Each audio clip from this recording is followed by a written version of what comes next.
जरा सोचिए, एक ऐसा देश जो भुखमरी की कगार पर है, अपने ही लोगों का पेट भरने में नाकाम। 1960s में ये भारत की एक कड़वी हकीकत थी। तो आज हम हरित क्रांति की उस अविश्वसनीय कहानी को परत दर परत खोलेंगे, जिसने न सिर्फ अकाल को हराया बल्कि एक पूरे देश की तकदीर ही बदल। तो सवाल ये है कि भारत ने ये जबरदस्त बदलाव किया कैसे? निर्भरता से आत्मनिर्भरता तक का ये सफर किसी चमत्कार से कम तो नहीं लगता। इसका राज छिपा है खेती में हुए कुछ क्रांतिकारी बदलावों में। लेकिन उन बदलावों की गहराई में जाने से पहले चलिए पहले ये समझ लेते हैं कि हरित क्रांति का आखिर मतलब क्या है। देखिए, ये सिर्फ ज्यादा बीज बोने की बात नहीं थी। नहीं, ये तो खेती के पूरे विज्ञान को, उसके तौर तरीकों को नए सिरे से लिखने जैसा था। सोचिए, पीढ़ियों से चले आ रहे पारंपरिक बीजों की जगह लैब में तैयार की गई ऐसी जादुई किस्मों ने ले ली जिन्हें खास तौर पर ज्यादा पैदावार देने और बीमारियों से लड़ने के लिए ही बनाया गया था। ये एक बहुत बड़ा लीप था। हर क्रांति के पीछे ना कोई बड़ी वजह जरूर होती है। तो हरित क्रांति के असर को पूरी तरह समझने के लिए हमें उस दौर में वापस चलना होगा जब भारत में भूख और लाचारी एक रोज की हकीकत थी। 60 का दशक। भारत एक बहुत ही नाजुक मोड़ पर खड़ा था। बार बार सूखा पड़ रहा था, आबादी तेजी से बढ़ रही थी और इन सब ने मिलकर देश में अनाज का एक भयानक संकट पैदा कर दिया था। ये सिर्फ खाली पेट की बात नहीं थी, लाखों लोगों की जिंदगी दांव पर लगी हुई थी। हालात इतने ज्यादा गंभीर थे कि भारत को अनाज के लिए अमेरिका जैसे देशों पर निर्भर रहना पड़ता था। PL 480 नाम के एक प्रोग्राम के तहत अनाज तो आता था, लेकिन ये निर्भरता सिर्फ एक लॉजिस्टिक चुनौती नहीं थी, ये देश के आत्मसम्मान और संप्रभुता का भी सवाल बन गई थी। अब हैरानी की बात यह है कि भारत की इस बड़ी समस्या का समाधान भारत में नहीं बल्कि हजारों मील दूर एक दूसरे महाद्वीप पर शुरू हुआ।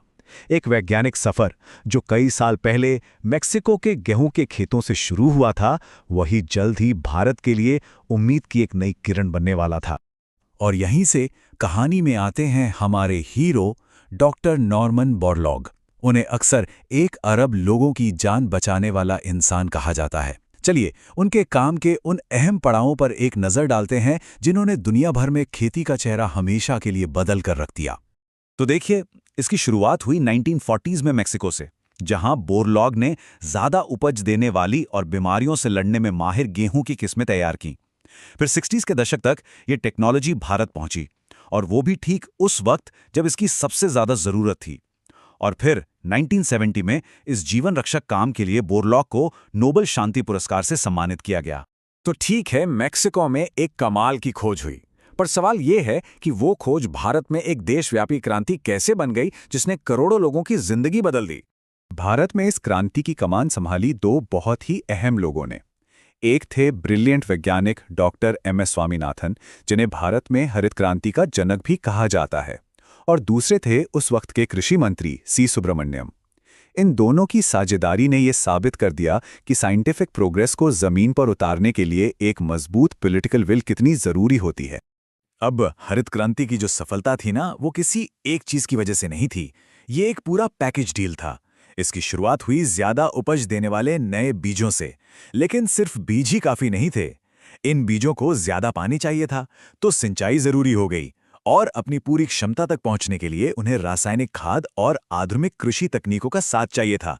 ये एक पूरा सिस्टम था जिसका हर हिस्सा अहम था।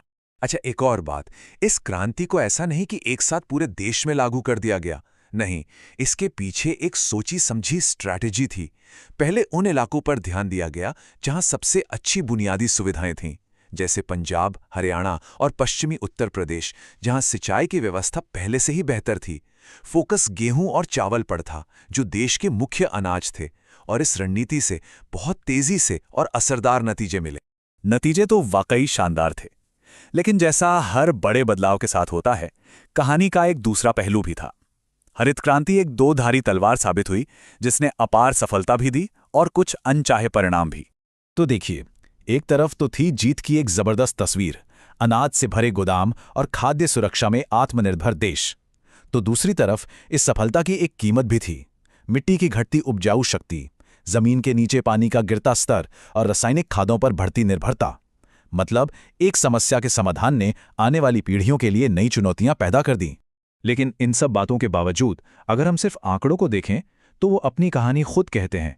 खाद्य उत्पादन में जो बढ़ोतरी हुई वो कोई छोटा मोटा सुधार नहीं था, ये एक जबरदस्त छलांग थी। कुछ ही सालों में भारत एक अनाज मांगने वाले देश से अपने लोगों का पेट भरने में सक्षम देश बन गया। ये एक ऐसी सफलता थी जिस पर कोई सवाल नहीं उठा सकता। तो हरित क्रांति की कहानी यहाँ खत्म नहीं होती, बल्कि इससे मिले सबक, चाहे वो पॉजिटिव हो या नेगेटिव, आज शायद पहले से भी ज्यादा जरूरी हो गए हैं, क्योंकि आज हम दुनिया का पेट भरने के टिकाऊ तरीके खोज रहे हैं। तो भविष्य का रास्ता क्या है? शायद सबसे बड़ा सबक यही था कि सिर्फ उत्पादन बढ़ाना ही सब कुछ नहीं है। हम धरती की सेहत की परवाह किए बिना ज्यादा से ज्यादा पैदा नहीं कर सकते। आधुनिक खेती की सबसे बड़ी चुनौती इसी संतुलन को खोजने की है, सबके लिए पर्याप्त भोजन उगाना और साथ ही भविष्य के लिए अपने कुदरती संसाधनों को बचाकर भी रखना। और यही सोच हमें खेती के अगले चैप्टर पर ले आती है, टिकाऊ खेती और जैविक खेती जैसी नई अवधारणाएं।